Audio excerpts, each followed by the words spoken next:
We're going to meet one of America's most famous potters, Harvey Sadow.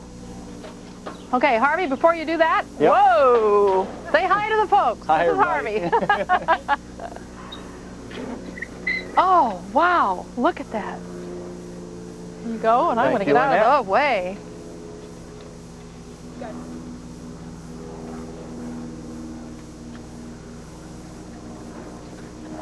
And this is where it becomes raku. Okay. Let me have that twist, Katie. Daughter Katie gets involved. Okay, Lynette. Wonderful. That's it? Right over the top. Perfect. And Sue, can I have the sand?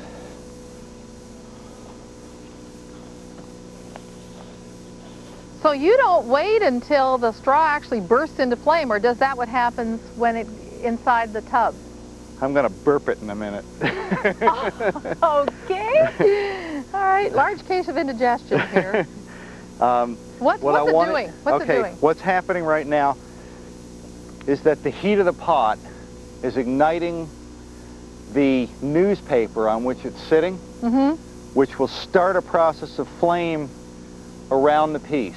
Now, the materials that are on the pot that are melting into the surface react to the carbon and change color. And that's all happening right now. And the crusts that you saw defined as whites and grays against the greens will turn black. In a stoneware firing, which is a pretty typical and traditional type of pottery firing, you put 200 pots into the kiln, you brick up the door, you fire it for a day, then you turn it off and you cool it for a day, and you come back a day later and you unload the 200 pots. I mean, this is really going to be pretty quick by comparison. I guess so, but it's just so exciting. I mean, let me do one thing really quickly. I need to load another piece into the kiln before I lose all the heat. That. Now you keep this kiln at what? What temperature? Basically, what I try to do is to wait till it comes down to about 500 degrees centigrade and then put the next piece in. If I load it before that, sometimes the glaze will pop off the piece. And how long will this stay in there? I'll turn it on now. If I push it, it'll be out in 10 minutes. If I slow the process down, it'll be out in 45 minutes to an hour. And I'll make that determination based on what I have on the surface of the piece. Sometimes the surfaces respond better to a very, very fast firing, kind of a shock melt. Right. Sometimes the longer I let them sinter together, the better the result I get, but it depends entirely on what I'm trying to achieve and what I've actually glazed the piece with. 976 Fahrenheit. When it That's a hot oven. When it gets to about 1700 degrees, 1750 Fahrenheit, then it will be time to do to it what we've just done to this one. What we've just done to this one. Now, what's going to happen to this is it's going to sit under here and cool for about 10 minutes. Right. Maybe a few more. In fact, I was going to burp it, but... Oh, I got to see the burping. We'll give it a half a burp. A half a burp? Now, what do you do when you burp it before you do that? Okay. And can we do it on this side so the folks at home can see it? Sure. Here's what we're going to do. You're a righty? I'm a righty. Okay. Here you go, righty. Yep. Take that. Well, Come over here. Okay. All right. Now, what I want you to do, when I tell you, is just tip the barrel that way a little bit. Yeah. Okay? Did you say how much? How much you want it off the ground? Just enough for me to get this underneath there. Okay. Go. Come to the other side. Now, what is this doing? What is actually happening? Well, I'm actually going to do a little secondary burn in here. Now, I'm going to just let it sit like that for a minute. Why exactly are you wetting this down? What I want to do is I want to cool the pot inside without getting the pot wet. That will cool the piece down without the tremendous shock of actually wetting the piece. You've been working on this for how long? About a year and a half. And he just now gets to see it. Oh, wow. Oh, This will be the 5th firing on this. This was the 5th firing. Yeah. And will you do more firings to this pot? No, I don't think so. That is beautiful. I may just enhance the silvers in here a little bit, and that'll be it. Wow. Okay, we are going now to the studio. We're going to let this little baby sit right here, right? Works for me. Okay, come on with me, Harvey. Okay. What is it that's really happening inside that can? Okay, what we're doing is we're creating a low oxygen environment around the piece. All of the oxygen is being burned when that straw ignites from the hot pot. And then that affects the colors, and the smoke affects all that black crusting. Otherwise, it would be white crusting. So that's really what's happening. That's what's happening. Magical. This feels like a brand new baby. It is a brand new baby. Now, you've been working on this one for a year. Yes. And it's had how many firings? 5. 5. Yes. And the one you have in your hand is different. Yes. This one's been through 3 firings. 1 to set the surface, 2 to begin to develop color, 3 to create that first blackening effect. Mm-hmm. Okay. Now what I'm going to do with this one is I'll go back up into it and sandblast in this area, okay, which will flatten out that area, creating an area where when I spray into it I'll get some heavy sheen. Okay. Oh. And then up in here I'll begin to work this color. You can see a little bit of red forming and a little bit of green forming. Yeah, I'll start building those up with airbrushes. Then I'll put this back in the kiln. Next time I fire it, you know, you'll see more color in here and here. You'll see a little bit of sheen in through here, actually a kind of a ice blue silvery sheen in through here and here because of the materials that I'll spray in after it. You can see it takes lots of applications and ever so gradually building up the color. Mm-hmm. And never to go too far. Right. Okay, well, one of the most important developments in your work has been the way you throw a pot. This is no ordinary pot throwing technique, and Harvey's going to share some of this with us right now. Now, this pot, to many potters, would be finished and ready to go, surface application in the kiln, that's it. What's happening now that makes you different? Well, really all I've done at this point is fought the initial battle with gravity. You know, the potter's first premise is to do battle with gravity, get the clay up in the air. Then you dance with the muse. Well, I hate for the battle with gravity to be 3/4 of it and the dance to be 1/4 of it, so I'll stop after I've got the piece up in the air. Yeah. And then I'll come back to it in a few days after it's stiffened up. You can feel it's no longer, you know, sticky soft. Right. Okay? Now it's pure dance. Okay? So let's see I've taken the jeopardy out of it. And I'll start to stretch it down in the bottom. Oh, yeah. And we're watching it change shape. The tension that you can create in a form is part of the form's vocabulary. When it goes out of the studio and goes to live out in the world, it really needs to say everything that I ever intended for it to. Otherwise, it's just another object for money, if you know what I mean. So, what I'm trying to do is to get everything into it that I can. This process of slowing down the work and not compromising aesthetics and gravity was a decision that I made some years ago. It forces me to realize that I'm not going to make as much work as other people are. No, you're not a production artist. Right. How many pieces do you make a year? I usually sign and date about 20 pieces a year, working full time. Plus I do... And how much of it do you throw away because it's not perfect? It's not what you want. I probably edit about half of it out. That's incredible. But you can see the form just starting to swell and... Swelling is a good word for it. And I heard you use the word earlier about the word float. Yes. That's what I want him to do. I want that issue of gravity to not be an aesthetic issue.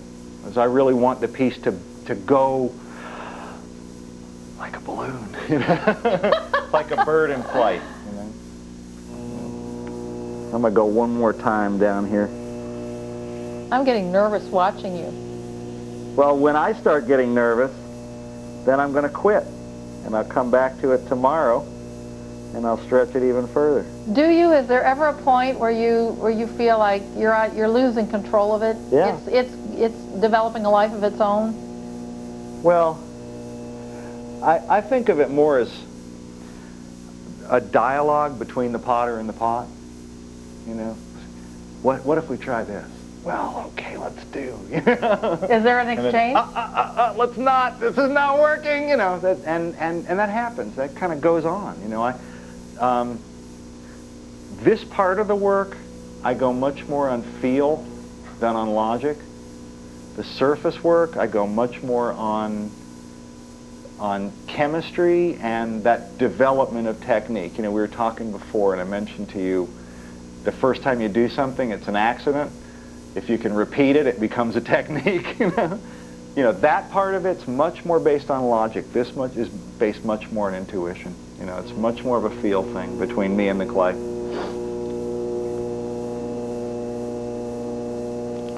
And the difference between a really wonderful piece, a really successful form, and one that just kind of sits there without energy sometimes is nothing more than 1/4 of an inch more right there. You know? You just watch right here, okay? Watch right there, and you'll see the attitude of this piece change right now.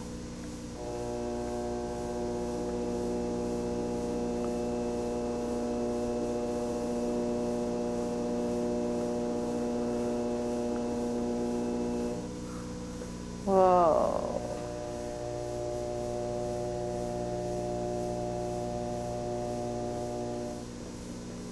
See the difference? Energy. That's what it's got. It feels like it has energy. Yeah. Well, this has been fairly energetic. This whole experience. Yeah. I want to ask you a question. I saw a line in your book, and I hope I get this right, but it said something about mud as a metaphor for man as a vessel. What does that mean? I didn't write that. But it was said of your work. Well, basically, I have, over the last 30 years, I suppose, for as long as I've worked with clay, I've been concerned about the environment. I've been in love with the land, and all of my pieces ultimately reference the land. They reference nature. They reference places that I've been, places that I want to share. And the objects that I choose to make, I think the critics talk about them as being global metaphors, and you know they are kind of global in their form. They're also human metaphors. You know, we talk about the shoulder and the belly and the foot, you know, and every one of us has this pretty exterior to whatever extent we're capable of making it that way, but we also have this hidden side in there, you know, and you know, and I think that the vessel always is a human metaphor. Some are very masculine, some are feminine, some are energetic, you know. I think that we can look at these pieces and use the same words to describe them that we use to describe ourselves. The heart of an artist. Thank Pleasure being here. Thank you. Thanks for coming.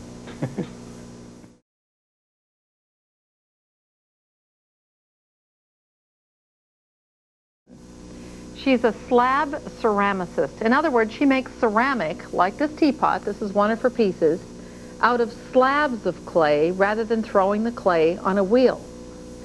Now this woman is clearly an expert in her field. I have here 6 pages of non-stop single-space shows where she has been awarded all kinds of art prizes. She started it with a Bachelor of Arts in '63, a Bachelor of Fine Arts in Painting in '66, a Master's of Arts in Ceramics in '83.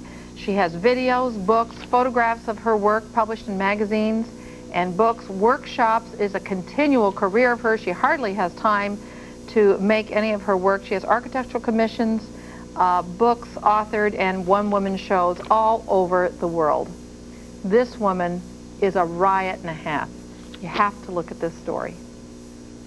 And that students find so easy. This is coral from Cook Islands. This is a riot. I love this. Are we rolling yet? Anybody? This is Lana, and I am actually just playing around. We aren't even at the demonstration point yet. But this is, what we're working with here is something called what? Stamps. Stamps? You just make them out of clay. Bas relief, right? That's right. This is, the bas relief is what? It's just define Slightly different levels on a flat surface. So that's what we've got here. It's little stamps that we're pressing in very wet clay. But that's not what we're here to do. We're here to make a teapot. Right. You're making a teapot? Right. Okay. But don't you want to make your tile first?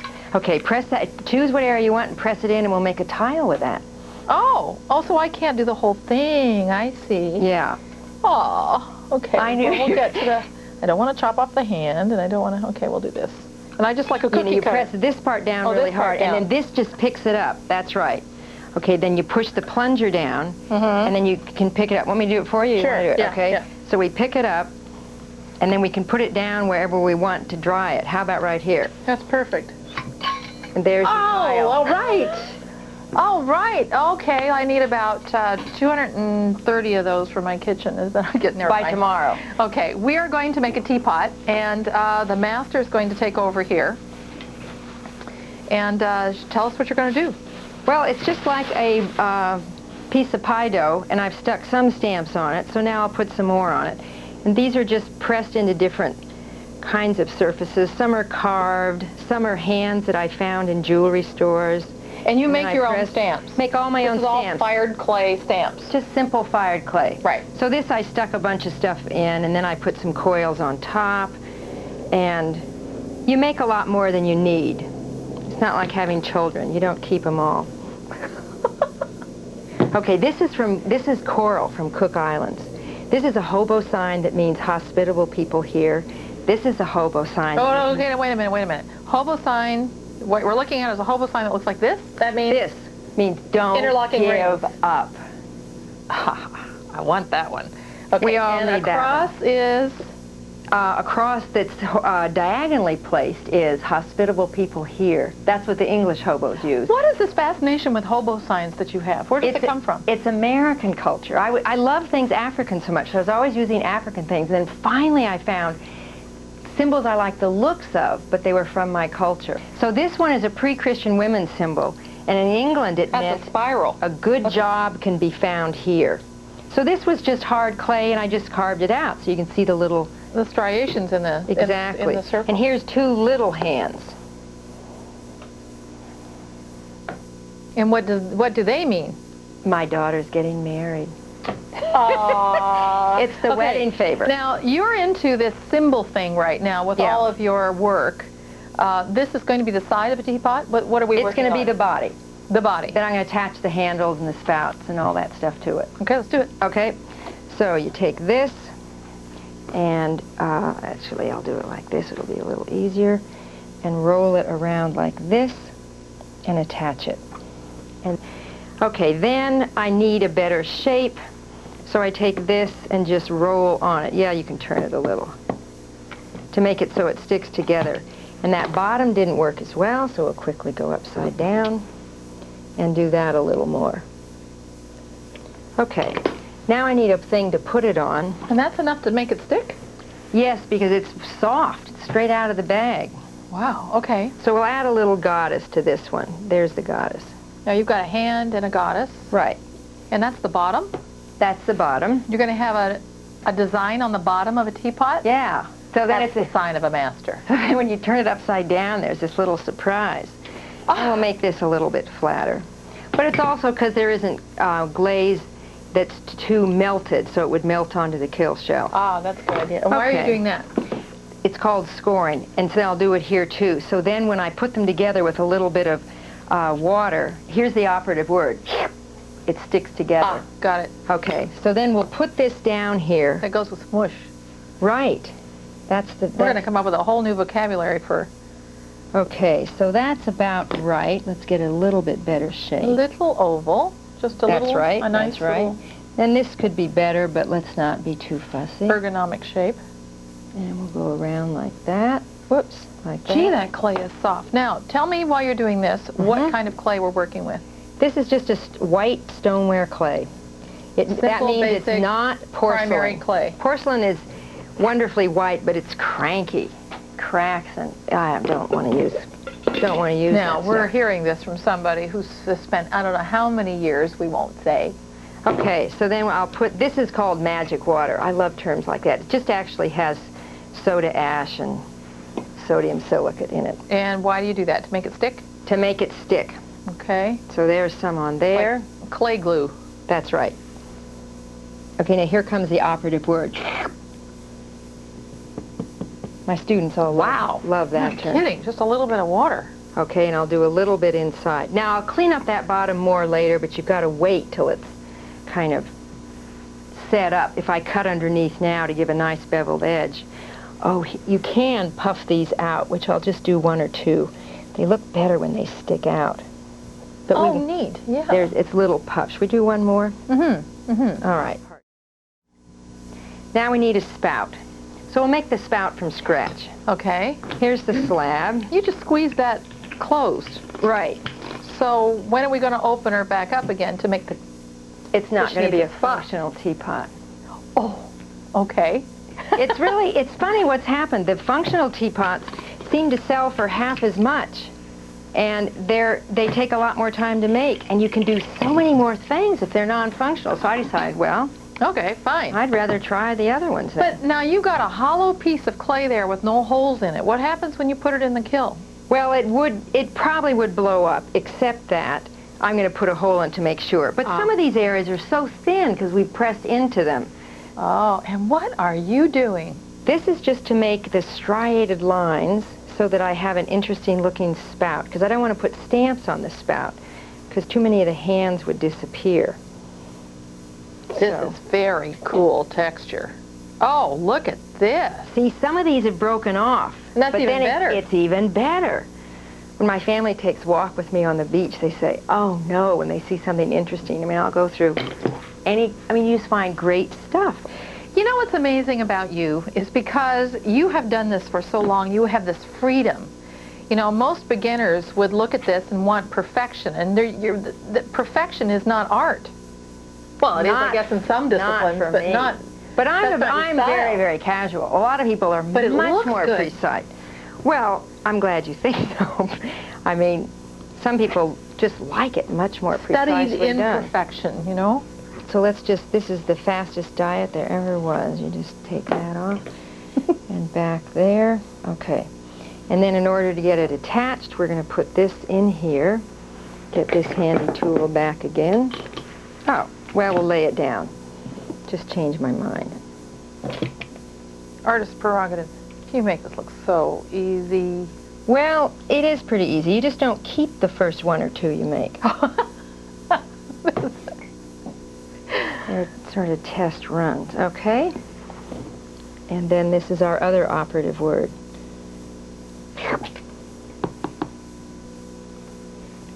Let's turn that so I can see it. That's so handsome. Now, when you're doing this, do you have a vision of the colors already, or is this something you sort of look at it and go, okay, now that I got that part done, now we start thinking about color? Or do you envision the whole piece at once? Now I envision the whole piece. When I first started making stuff, I was just so thrilled to get anything together that I couldn't even begin to think about colors. So now we're going to turn it around, and this look at part's these going to... handles! Oh, should I show you how to make them? Sure. That is wild. So it's pretty easy, like most of this stuff. Okay, so this is how this works. You fold this over like this, and like this. And then you throw it down, and throw it down. Tell me it was but gonna then get because violent. I want that, I throw it down there. So now I've got texture on both sides. Okay, I want you to do that again. Okay. It's a welcome mat. Okay. Whatever works. And then we'll cut this off so it's a little straighter. And now this is the really fun part. Okay, so that's how it starts, and it's going to end up like that. So first we go down, and then we start throwing it out on a diagonal. So now I'm throwing it out. Oh my gosh! But now let's have it a little fatter, right? We want it fatter that way. So now we throw it this way. And it just stretches it out. So now we finish putting the teapot together. First we'll put the little handle on.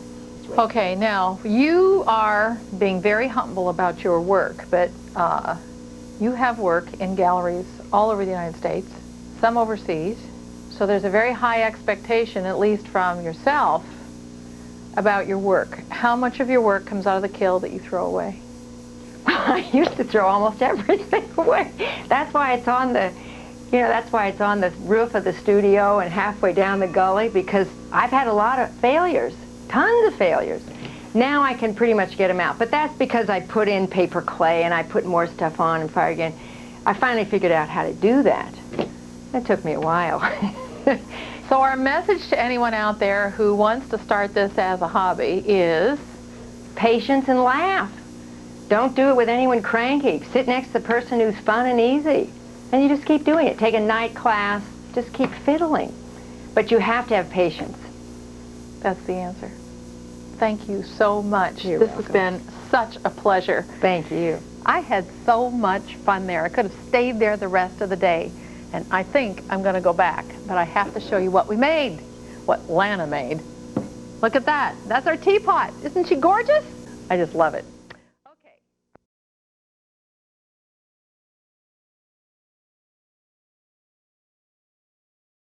It starts at the very top of the mountain as a piece of granite in this case, and it's been squashed down over the centuries, and now we're lucky enough to have it to be able to use it as the body of our fabulous products. And it's indigenous. This is Regional.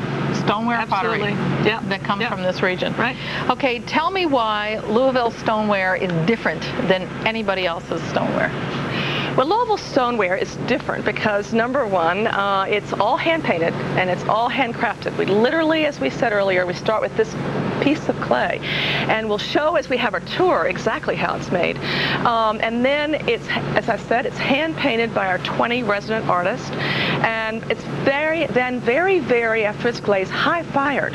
It's fired at 2,300 degrees Fahrenheit. We are firing at such a high temperature that it's creating these incredibly durable products, which are oven-proof, dishwasher, microwave, and are literally heirloom pieces because they last forever. Now, all these different people that you have working here, their processes are individualized. They're all artists. Tell me about the artists and the artist community. Well, Louisville is so rich culturally, and I think it's a curious thing. I think that's one of the reasons that Louisville stoneware has never ceased to exist. Louisville stoneware started making stoneware products in 1820 and has continued to do so. Needless to say, the products that they're making today are very different than they were then.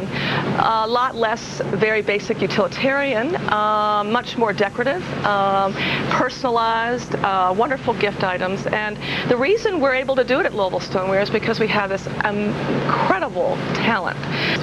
Now, when you hire an artist here, these people, I don't see any mechanized process here. Very little. It's all thrown. It's all molded and cast the old-fashioned way. Absolutely, and anything that's molded, we have made the molds here on the place.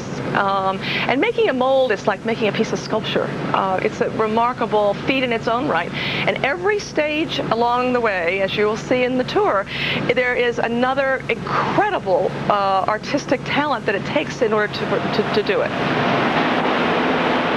Gary, what are you up to? I'm getting prepared right now to pour what we call a heart door plaque. It's a solid cast item. We set our jars on the molds and we seal them down so they don't leak, and then we pour slip into the jars. So this is slip clay, which is different than molded clay. Correct. This is actually a liquid form of it? Yes. And it goes down inside. What is it that's in this mold? It's the shape of this piece that's right behind us. It's a heart door plaque. Oh, can I pick that up? Yes. Is it solid enough? So this is what we're making. That's what's inside here. In a matter of a few hours, the piece will be formed into that, and then a few more hours after that, we can go ahead and open the mold and remove the piece from the mold. And this is wet. This is quite wet. You can feel it. It's cold.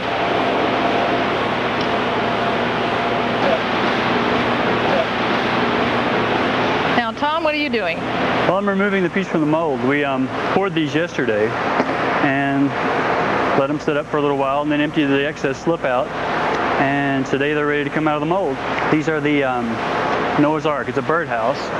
Just let me pop it out of here. Show you a little piece of what we do.